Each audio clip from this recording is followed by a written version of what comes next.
ಗಾಡಿ ತಗೊಂಡ್ರಿ ಅಂದ್ರೆ, ಪೆಟ್ರೋಲ್ ಗಾಡಿ ತಗೊಂಡ್ರಿ ಅಂದ್ರೆ, ಗಾಡಿ ಹೋಗಿ ಸೀದಾ ಪೆಟ್ರೋಲ್ ಪಂಪಿಗೆ ಹೋಗಿ, ಪೆಟ್ರೋಲ್ ಎಲ್ಲಿ ಇರ್ತೈತಿಲ್ಲ ಎರಡು ಇರ್ತಾವ ಅಲ್ಲಿ, ಡೀಸೆಲ್ ಒಂದಿರ್ತದ, ಪೆಟ್ರೋಲ್ ಒಂದಿರ್ತದ, CNG ಒಂದಿರ್ತದ, ಎಲೆಕ್ಟ್ರಿಕಲ್ ಒಂದಿರ್ತದ.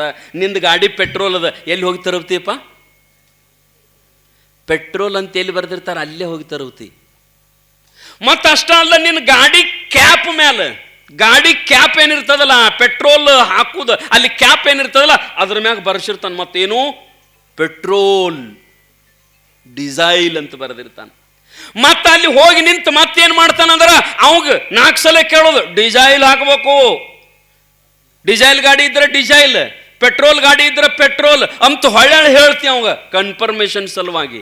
ಯಾಕೆ ಗಾಡಿ ಬಗ್ಗೆ ಕಾಳಜಿ ಮಾಡ್ತಿ ಅಂತಂದ್ರ, ನಿನ್ನ ಕಾರ್ ಗಾಡಿ ಬಗ್ಗೆ ಅಷ್ಟ್ಯಾಕೆ ಕಾಳಜಿ ಮಾಡ್ತಿ ಅಂದ್ರ, ನಿಂದ ಪೆಟ್ರೋಲ್ ಗಾಡಿ ಅದ, ಅಕಸ್ಮಾತ್ ಮರ್ತದಕ್ಕೆ ಡೀಸೈಲ್ ಹಾಕಿದೆ ಅಂದ್ರ ಇಂಜನ್ ಬಾದ್ ಆಗ್ತದ, ಇಂಜನ್ ಸೀಸ್ ಆಗ್ತದ, ಕಾರ್ ಗಾಡಿ ಫೇಲ್ ಆಗ್ತದ ಅಂತ ತಿಳ್ಕೊಂಡ ಕಾರ್ ಗಾಡಿ ಮ್ಯಾಗ ಅಷ್ಟು ಕಾಳಜಿ ಅದ. ಆದ್ರೆ ಈ ಭಗವಂತ ಕೊಟ್ಟ ಬಾಡಿ ಮ್ಯಾಗ ಎಷ್ಟು ಕಾಳಜಿ ಅದಪ್ಪ? ಭಗವಂತ ಕೊಟ್ಟ ಬಾಡಿ ಮ್ಯಾಗ ಒಂದು ಸಾರಿ ನಿನ್ನ ಲಿವರ್ ಫೇಲ್ ಆತಂದ್ರ, ಕುಡಿದು ಒಂದು ಸಾರಿ ನಿನ್ನ ಲಿವರ್ ಫೇಲ್ ಆಯಿತು ಅಂತಂದ್ರ, ಲಿವರ್ ಟ್ರಾನ್ಸ್ಫರ್ ಮಾಡ್ಬೇಕಾದ್ರೆ 2 ಕೋಟಿ ರೂಪಾಯಿ ಖರ್ಚದು. 2 ಕೋಟಿ ರೂಪಾಯಿ. ಅದು ಲಿವರ್ ಕೊಡಾಕ ತಯಾರಾಗಬೇಕು ಯಾರಾದರೂ ಒಬ್ಬರು. ಇವತ್ತು ಪಾಳೆ ಹಚ್ಚಿದೀವ, 10 ವರ್ಷಕ್ಕೆ ಬಂದ್ರೆ ಬತ್ತು, ಬರದೇ ಇದ್ರೂ ಹೋಯ್ತು, ಸತ್ತು ಹೋಗುದು ಲಿವರ್. ಅದರಾಗ ಮತ್ತೆ 100% ನೀವು ಲಿವರ್ ಟ್ರಾನ್ಸ್ಫರ್ ಮಾಡೋ ಹಾಸ್ಪಿಟಲ್ಗೆ ಹೋಗ್ರಿ, ಅವ ಯಾವ ಕುಡಿದು ಲಿವರ್ ಫೇಲ್ ಮಾಡ್ಕೊಂಡಿರ್ತಾನ ಅವಂಗ ಲಿವರ್ ಯಾರೂ ಕೊಡಂಗಿಲ್ಲ, ಕೊಡಬಾರ್ದು ಅಂತ ಗೌರ್ಮೆಂಟ್ ಕಾನೂನು ಅದ. ಕುಡಿದು ಲಿವರ್ ಫೇಲ್ ಮಾಡ್ಕೊಂಡವಂಗ ಕೊಡಂಗೇ ಇಲ್ಲ. ನಾ ಅಂತೀನಿ, ನಿನ್ನ ಗಾಡಿ ಕಿಮ್ಮತ್ತೆಟ್ಟ, ನಿನ್ನ ಗಾಡಿ ಕಿಮ್ಮತ್ತೆಟ್ಟ? ಬಹಳ ಅಂದ್ರೆ 20 ಲಕ್ಷ ರೂಪಾಯಿ. ಒಮ್ಮೆ ಲಿವರ್ ಫೇಲ್ ಆತಂದ್ರ ಆ ಲಿವರ್ ಕಿಮ್ಮತ್ತು 2 ಕೋಟಿ ಅದನು ಯಪ್ಪ, 2 ಕೋಟಿ ಅದ. ಆ 2 ಕೋಟಿ ರೂಪಾಯಿದೊಳಗೆ ನಿನ್ನ ಗಾಡಿ 10 ಗಾಡಿ ಬರ್ತಾವ ಅಂತಾವ್. ಗಾಡಿ ಬಗ್ಗೆ ಎಷ್ಟು ಕಾಳಜಿ ಮಾಡ್ತೀರಲ್ಲ, ಅದರ 4ನೇ ಈ ಬಾಡಿ ಬಗ್ಗೆ ಕಾಳಜಿ ಮಾಡಿದ್ರಂದ್ರೆ ನೀವು ಯಾರೂ ಅರಾಯುಷ್ಯಗಳಾಗಂಗಿಲ್ಲ, ಮಣಿಯೊಳಗೆ ಜಗಳ ಹತ್ತಂಗಿಲ್ಲ. ಅದಕ್ಕೆ ನಾವು ಇದನ್ನು ಪರಮಾತ್ಮ ಕೊಟ್ಟನಲ್ಲ, ಈ ಪ್ರಸಾದ ಕಾಯವನ್ನು ಭಾಳ ಎಚ್ಚರಲೆ. ನೀವು ಹೋಟೆಲ್ಗೆ ಹೋಗ್ತೀರಿ, ಮಾಲಿಂಗ್ಪುರಕ್ಕೆ ಹೋಗ್ತೀರಿ, ಎಲ್ಲರೂ ಹೋಗ್ತೀರಿ, ನೀವು ಹೋಗ್ತೀರಿ. ಈಗ ಅವರಟ್ಟ ಯಾಕೆ ಆಗಿನ ಕಾಲದಾಗ ಗಂಡ್ಮಕ್ಕಳ ತುಡುಗಿಲಿ ಹೋಗಿದ್ರಿ ಹೋಟೆಲ್ಗೆ. ಈಗ ನೋಡ್ಬೇಕ್ರಿ, ನಾವು ಸಣ್ಣವರಿದ್ದಾಗ ನೋಡ್ತಿದ್ದೀವಿ, ಯಾರು ಒಬ್ಬ ಬಿಡಿ ಸೇತ್ತಿದ್ದಂದ್ರೆ ಯಾರು ಒಬ್ರು ಹಿರಿಯರು ಬಂದ್ರೆ ಪಟ್ನ ಆ ಬಿಡಿ ತೊಗೊಂಡು ಹಿಂದೆ ಒತ್ತಿ ಎಲ್ಲ ಹೋಗಿ ತೆಗೆದು ಮತ್ತೆ ಸುಮ್ಕೊಂಡಿರ್ತಿದ್ವು. ಹಿರಿಯರಿಗೆ ಅಟ್ಟು ಗೌರವ ಕೊಡ್ತಿದ್ರು ಮಂದಿ. ಈಗ ಯಾರು ಬೇಕಾದ್ರೆ ಹಿರಿಯರು ಬರಲಿ, ಹೋಗಿ ಬಿಡೋದು, ಟಾಸ್ ಅಂತ ಜಗ್ಗೋದು, ಸಿಗರೇಟ್ ಜಗ್ಗೋದು, ಪಾಸ್ ಅಂತ. ಯಾವ ಹಿರಿಯರಿಗೆ ಕಿಮ್ಮತ್ತಿಲ್ಲ, ಅವ್ವಕ್ಕೆ ಕಿಮ್ಮತ್ತಿಲ್ಲ, ಅಪ್ಪಕ್ಕೆ ಕಿಮ್ಮತ್ತಿಲ್ಲ, ಯಾರಿಗೆ ಗೌರವ ಕೊಡೋದಿಲ್ಲ, ಯಾರಿಗೂ ಭಯನೇ ಇಲ್ಲ. ಹೋಟೆಲ್ನಾಗ ನೋಡ್ಬೇಕು, ಬಾರ್ನಾಗ ನೋಡ್ಬೇಕು, ಎಲ್ಲರೂ ಹೊತ್ತು ಮುನಿಗೆ ತಂದ್ರೆ ಬಿರ್ರಂತ ಬಿಗದಿರ್ತಾವ್ರಿ ಬಾರ್ಗಳು. ನಾವೊಂದು ಮಾತಂತೀನಿ, ಈ ಯಾವ ಊರೊಳಗೆ ಆ ಅಂಗಡಿ ಹೆಚ್ಚಾಗಕತ್ತಾವ ಅವ್ರು ಜಾಸ್ತಿ ಅದಾರ ಅಂದಂಗೆ ಆತು. ಮತ್ತೇನು ಈಗ ದವಾಖಾನೆ ಜಾಸ್ತಿ ಆದವು ಅಂದ್ರೆ ಏನಂತ ತಿಳ್ಕೊತೀರಿ? ಊರಾಗ ಪೇಷಂಟ್ ಭಾಳ ಅದಾವ ಅಂತ ಅರ್ಥ ಅಲ್ಲ. ಮತ್ತೇನು ಅವ್ರು ಡಾಕ್ಟ್ರ್ ಮನಗಂಡ್ರಿ ಒಟ್ಟ ಪಾಳೆ ಅಂದ್ರೆ ಊರಾಗ ಮಂದಿ ಆರಾಮ್ ತಪ್ಪೈತೆ ಅಂತ ಎಲ್ಲಕ್ಕೂ. ಮತ್ತೇನು ಅದನ್ನೇನು ಖುಷಿಲೇ ಹೇಳ್ತಿರ್ತಾರೆ ನಮ್ಮ ಮಂದಿ. ಮಾತು ಡಾಕ್ಟ್ರುಗಳು ಊರಾಗ ಭಾಳ ಆದ್ರಂದ್ರೆ ಎಲ್ಲ ರೋಗಿಗಳು ಈ ಊರಾಗದಾರ ಅಂತ ಅರ್ಥ. ಮತ್ತೇನು ಮೇಲೆ ಪೊಲೀಸರು ಬರಾಕತ್ತಿರಂದ್ರೆ ಈ ಊರಿಗೆ ಜಗಳ ಗಂಟ್ರದಾರತ್. ಮತ್ತೇನು ಮೇಲೆ ಪೊಲೀಸರು ಬರಾಕತ್ತಿರಂದ್ರೆ ಜಗಳ ಗಂಟ್ರು ಭಾಳ ಅದಾರ ಅಂತ ಊರಾಗ. ಮತ್ತೇನು ಮೇಲೆ ಕರಿ ಕೋರ್ಟ್ನವ್ರು ಬರಾಕತ್ತಿರಂದ್ರೆ ಭಾಳ ಕೇಸ್ ಆಗ್ಯಾವಂತ ಊರಾಗ. ನಾವೊಂದು ಮಾತು ಹೇಳ್ತೀನಿ, ಊರಾನ ಹಿರಿಯರು, ಊರಾನ ಯುವಕರು, ತರುಣ ಮಿತ್ರರು, ಸಾಲಿಗೆ ಹೋಗು ವಿದ್ಯಾರ್ಥಿಗಳು, ಇರ್ತಕ್ಕಂಥ ತಾಯಂದಿರು, ನೀವೆಲ್ಲ ಒಂದು ಪಣ ತೊಡಬೇಕು ಊರೊಳಗೆ. ಹಿರಿಯರನ್ನ ಹಿಡ್ಕೊಂಡು ಏನಂತಂದ್ರೆ ಎಷ್ಟು ಸಾಧ್ಯ ಆಗ್ತದ ಅಷ್ಟು ಟೈಮ್ ನಮ್ಮ ಊರೊಳಗೆ ದೇವಸ್ಥಾನಗಳನ್ನು ಹೆಚ್ಚು ಮಾಡ್ತೀವಿ, ಮಠಗಳನ್ನು ಹೆಚ್ಚು ಮಾಡ್ತೀವಿ, ಪುರಾಣ ಪ್ರವಚನ ಕಾರ್ಯಕ್ರಮಗಳನ್ನು ಹೆಚ್ಚು ಮಾಡ್ತೀವಿ. ಆದ್ರೆ ನಮ್ಮ ಊರಾಗ ಇನ್ನುಳಿದದ್ದು ಎಲ್ಲಾನು ಕಡಿಮೆ ಮಾಡ್ತೀವಿ ಅಂತಕ್ಕಂಥ ಪಣ ತೊಡ್ಬೇಕು ನಾವೆಲ್ಲ ಊರೊಳಗೆ. ಬೇರೆ ಯಾರೂ ಇಲ್ರಿ ಅವ್ವ. ನಮ್ಮ ಮನೆಯಾಗಿರ್ತಕ್ಕಂಥ 18-20 ವರ್ಷದ ಮಕ್ಕಳು ಕುಡ್ಯಾಕತ್ತವ. ಹೋರಾಟ ಮಾಡ್ಬೇಕು ನಾವು ಅದರ ಸಲಾಗಿ ಹೋರಾಟ ಮಾಡ್ಬೇಕು. ಇವತ್ತಿನ ಕಾಲದೊಳಗೆ ಪರಮಾತ್ಮ ಕೊಟ್ಟಿರ್ತಕ್ಕಂಥ ಈ ಶರೀರವನ್ನು ನಾವು ಯಾವತ್ತೂ ಕೆಡಿಸ್ಕೋಬಾರದು. ಪರಮಾತ್ಮ ಭಾಳ ಸುಂದರವಾದ ಶರೀರ ಕೊಟ್ಟಾನ. ಹೋಟೆಲ್ಗೆ ಹೋಗ್ತೀರಿ, ಹೋಟೆಲ್ಗೆ ಹೋದಾಗ ಅಲ್ಲಿ ಬೋರ್ಡ್ ಹಾಕಿರ್ತಾರೆ.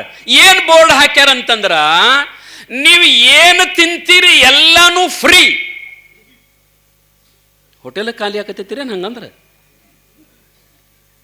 ಹೋಟೆಲ್ ಮಾಲಕ್ ಬೋರ್ಡ್ ಹಾಕ್ಯಾನ. ಏನು ಬೋರ್ಡ್ ಹಾಕ್ಯಾನಂದ್ರೆ, ನೀವು ಏನು ಬೇಕಾದ ತಿನ್ರಿ ಫ್ರೀ ಅದ.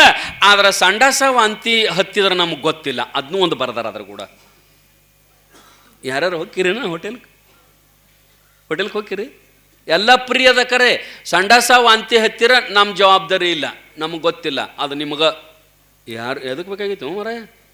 ಒಂದು ಪುರಿ ಕೊಟ್ಟಾನೇನ ಆದಿತ್ಯನ ಸಂಡಾಸ ಹತ್ತಂದ್ರೆ ಮತ್ತೆ ಅದಟ್ಟು ಎಲ್ಲಿದು ಇನ್ನೂ 40 ರೂಪಾಯಿ ಹೋಗೋಗತ್ತ, ಅಲ್ಲಿ ಕೊಡಂಗಿಲ್ಲ, ಅಲ್ಲಿ ಹೋಗಂಗಿಲ್ಲ ಅಂತೀರಿಲ್ಲ. ದವಾಖಾನಿಗೆ ಬೋರ್ಡ್ ಹಾಕ್ಯಾನ, ಎಲ್ಲ ಫ್ರೀ ಅದ. ನಮ್ಮಲ್ಲಿ ಸಲೈನ್ ಫ್ರೀ, ಇಂಜೆಕ್ಷನ್ ಫ್ರೀ, ಎಲ್ಲ ಹಾರ್ಟ್ ಆಪರೇಷನ್ ಫ್ರೀ ಅದ.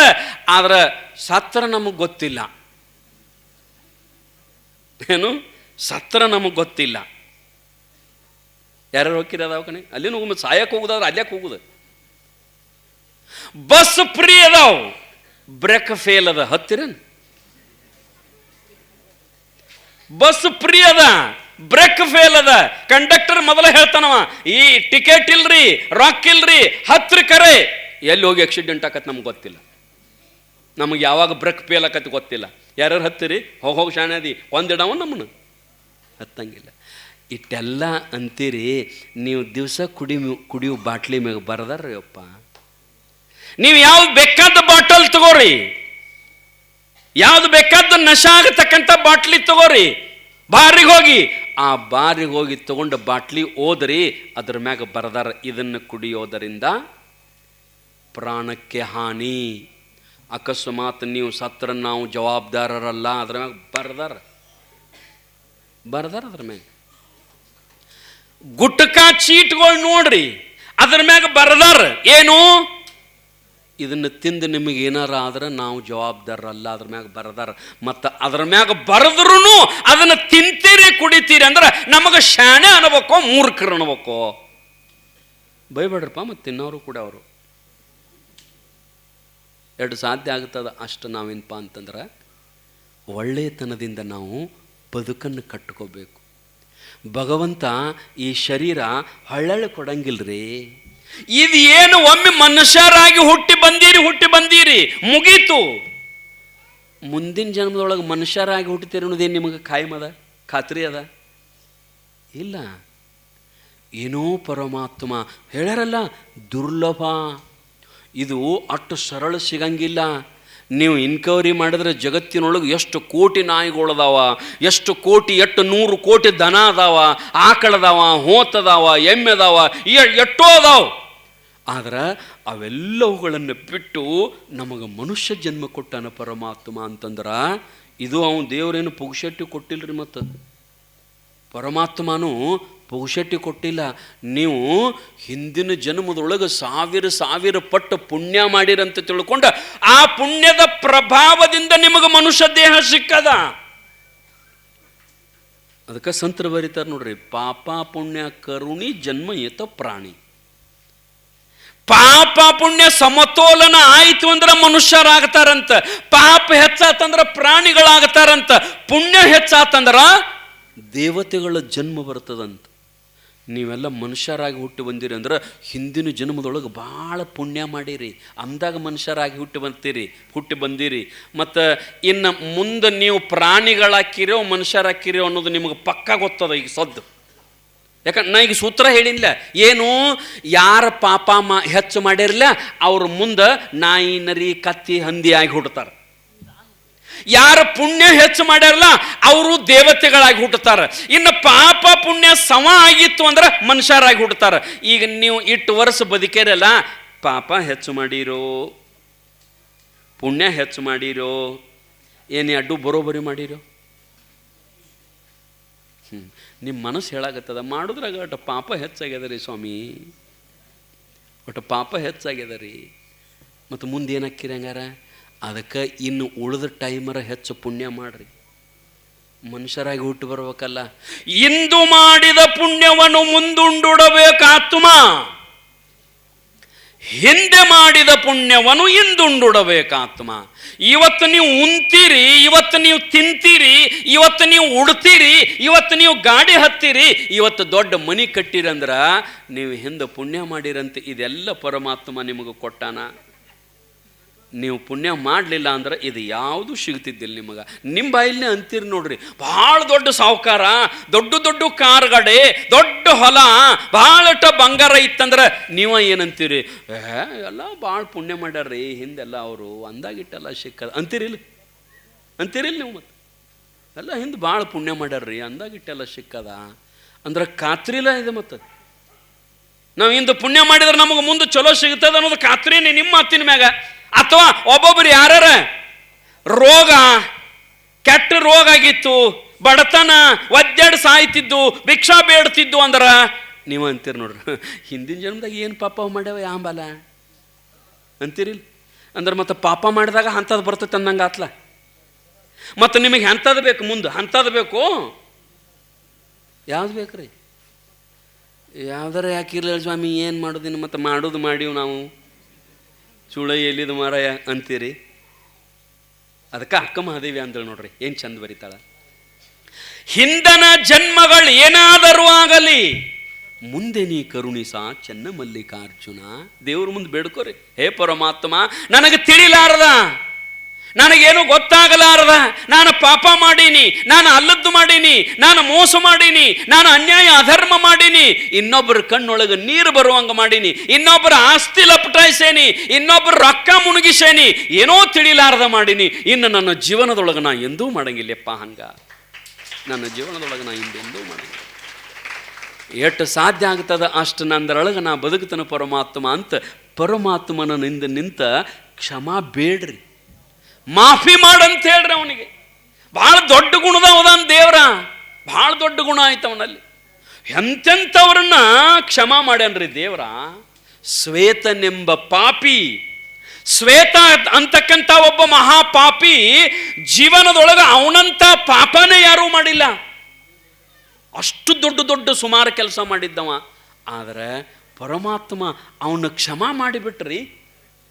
ನೀವೇನು ಜೀವನದೊಳಗೆ ಅವನಟ್ಟು ಪಾಪ ಮಾಡಿಲ್ಲ, ಮತ್ತಿನ್ನು ಹಿಂಗೆಲ್ಲ ಕ್ಷಮಾ ಮಾಡ್ತಾನಂತೇಳಿ ಮಾಡೋ ತಕ್ಕ ಮಾಡಿ ಹಿಂದಿಗಡೆ ಕ್ಷಮಾ ಬೇಡನೋ ಅಂದಿರಿ. ಮತ್ತು ಅಂಥ ಮಂದಿನೂ ಭಾಳ ಅದ, ಹೆಂಗಿದ್ರು ಕ್ಷಮಾ ಮಾಡ್ತಾನಲ್ರಿ. ಮತ್ತು ಅಂಥವ್ರನ್ನೆಲ್ಲ ಮಾಡ್ಯಾನ, ನಮ್ಮನ್ನು ಮಾಡೋದು ಏನು ದೊಡ್ಡದು, ನಮ್ಮದು ಕ್ಷಮಾ ಮಾಡ್ತಾನ, ನಮ್ಮದು ಮಾಫಿ ಮಾಡ್ತಾನಂಥೇಳಿ ಪಾಪ ಮಾಡಬಾರ್ದು. ಇದ್ದ ಪಾಪ ಕರಿಗೆ ಹೋಗ್ಲಿ ಅಂತ ನಾವು ಕೇಳ್ಕೋಬೇಕು. ಆ ರೀತಿಯೊಳಗೆ ಪರಮಾತ್ಮ ಭಾಳ ಚಂದ ಈ ದೇಹ ಕೊಟ್ಟನಪ್ಪ. ಇದನ್ನು ಏನಾದರೂ ತಿಂದು, ಏನಾದರೂ ಕುಡಿದು, ಏನಾದರೂ ಮಾಡಿ ಇದನ್ನು ಕೆಡಿಸ್ಕೋಬೇಡ್ರಿ. ನಿಮ್ಗೆ ಗೊತ್ತಿಲ್ಲ, ದೇವರನ್ನ ಸಾಕ್ಷಾತ್ಕಾರ ಮಾಡಿಕೊಳ್ಳಲಿಕ್ಕೆ ಮನುಷ್ಯ ಜನ್ಮಕ್ಕೆ ಮಾತ್ರ ಸಾಧ್ಯದ. ಇನ್ನೊಂದು ಜನ್ಮಕ್ಕೆ ಅದು ಇಲ್ಲ. ಅದಕ್ಕೆ ಬರೀತಾರೆ ನೋಡ್ರಿ ಶರಣರು, ಶ್ರೀಮನ್ ನಿಜಗುಣ ಶಿವಯೋಗಿಗಳು ಮೊದಲನೇ ಪದ್ಯದೊಳಗೆ ಬರೀತಾರೆ ಏನಂತಂದ್ರ, ಶ್ರೀ ಗುರು ವಚನೋಪದೇಶವನಾಲಿಸಿದಾಗಳಹುದು ನರರಿಗೆ ಮುಕುತಿ. ಮನುಷ್ಯರಿಗೆ ಮಾತ್ರ ಮುಕ್ತಿ ಅದ. ಮುಕ್ತಿ ಪಡಿಬೇಕಾದ್ರೆ ಮನುಷ್ಯ ದೇಹಕ್ಕನ ಬರಬೇಕು. ಮನುಷ್ಯ ದೇಹ ಇಲ್ಲ ಅಂತಂದ್ರೆ ಮುಕ್ತಿನೇ ಸಿಗಂಗಿಲ್ಲ. ಮುಕ್ತಿ ಅಂದ್ರೆ ಏನು? ಸುಖ, ಶಾಂತಿ, ನೆಮ್ಮದಿ, ಬಂಧನದ ಬಿಡುಗಡೆ, ಅಜ್ಞಾನದಿಂದ ಜ್ಞಾನದ ಕಡೆಗೆ ಬರೋದು ಮುಕ್ತಿ, ಜೀವನ್ ಮುಕ್ತಿ. ನಾವು ಹೊರಗೆ ಬರಬೇಕಾಗಿತ್ತು ಅಂತಂದ್ರೆ ನಮಗೆ ಈ ಮನುಷ್ಯ ದೇಹ ಭಾಳ ಅವಶ್ಯದ. ಎಲ್ಲನೂ ಕೊಟ್ಟನು ಪರಮಾತ್ಮ, ಎಲ್ಲನೂ ಕೊಟ್ಟ ಕಾಲಕ್ಕೆ ಯಾಕೆ ನಾವು ಭಗವಂತನನ್ನು ಮರಿಬೇಕಪ್ಪ? ಮನುಷ್ಯತ್ವಂ, ಈ ಮನುಷ್ಯ ದೇಹ ಸಿಗೋದು ಭಾಳ ಕಷ್ಟದ. ಮತ್ತು ದೇಹ ಸಿಕ್ಕ ನಂತರ ಸುಮ್ಮನೆ ಯಾಕೆ ಟೈಮ್ ಪಾಸ್ ಮಾಡ್ತೀರಿ? ಅದಕ್ಕೆ ನಿಜಗೊಂಡ್ರು ಬರೀತಾರೆ, ಸುಮ್ಮನೆ ಕಾಲವನ್ನು ಕಳೆದು ಸಾವುದು ಚಿತ್ತವೇ, ನೆಮ್ಮಿ ನಿಜವನ್ನು ಮುಕ್ತಿ ಒಡೆಯದೆ ಮನುಷ್ಯ. ಈಗ ಈ ಮನುಷ್ಯ ದೇಹ ಕೊಟ್ಟಾನ, ಈಗ ಮುಕ್ತನಾಗಿ ಬಿಡಬೇಕು. ಮುಂದೆ ಅಕಸ್ಮಾತ್ ನಾವು ಮುಂದೆ ಮತ್ತೆ ಜನ್ಮಗಳಿಗೆ ಹಾದೇವು ಅಂದ್ರೆ 84 ಲಕ್ಷ ಯೋನಿಗಳಲ್ಲಿ ಮತ್ತೆ ಹುಟ್ಟಿ ಬರಬೇಕಾಗ್ತದ. ಇದು ಕಡೆಯ ಜನ್ಮ, ಇದು ಕೊನೆಯ ಜನ್ಮ. ಈ ಜನ್ಮದೊಳಗೆ ಏನು ಭಗವಂತನ ಪ್ರಾರ್ಥನೆಯನ್ನು ಮಾಡಿ ಮುಕ್ತನಾಗಬೇಕಾಗೈತಲ್ಲ, ಈ ಜನ್ಮದೊಳಗೆ ಮುಕ್ತನಾಗಿ ಬಿಡ್ಬೇಕು. ಇದರ ಕಿಮ್ಮತ್ತು ತಿಳ್ಕೋಬೇಕು. ಭಾಳ ದೊಡ್ಡ ಶ್ರೇಷ್ಠವಾದ ಜನ್ಮ ಇದು. ಇದರ ಮಹತ್ವ ಯಾರಿಗೆ ಗೊತ್ತದಲ್ಲ ಅವ್ರಿಗೆ ಮಾತ್ರ. ಅದಕ್ಕೆ ಸಾಧುರಾದರೆ ಎಲ್ಲರೂ. ಸ್ವಾಮಿ ವಿವೇಕಾನಂದರು ಇದನ್ನು ಈ ಜನ್ಮದ ಸಾರ್ಥಕತೆ ಮಾಡಿಕೊಳ್ಳಕನ ಮನಿ ಬಿಟ್ರು. ಲಚ್ಚಾನ ಸಿದ್ಧಲಿಂಗ ಮಹಾರಾಜರು ಈ ಜನ್ಮದ ಸಾರ್ಥಕತೆಯನ್ನು ಮಾಡಿಕೊಳ್ಳಲಿಕ್ಕೆ ಮನಿ ಬಿಟ್ರು. ಆದ್ಯ ಜಗದ್ಗುರು ಶಂಕರಾಚಾರ್ಯರು, ಸಿದ್ಧಾರೂಢರು ಇವರೆಲ್ಲ ಎದುರು ಸಲಾಗಿ ಮನಿ ಬಿಟ್ರು ಅಂತ. ಅವ್ರಿಗೆ ಯಾರು ಕನ್ಯಾ ಕೊಡ್ತಿದ್ದಿಲ್ಲ ಏನ್ರಿ? ಸ್ವಾಮಿ ವಿವೇಕಾನಂದರು ನೋಡಕ್ಕೆ ಹೆಂಗಿದ್ರು ಗೊತ್ತದ ನಿಮ್ಗೆ? ಅಜಾನುಭಾವ ದೇಹ, ಆಳೆತ್ತರದ ನಿಲುವು,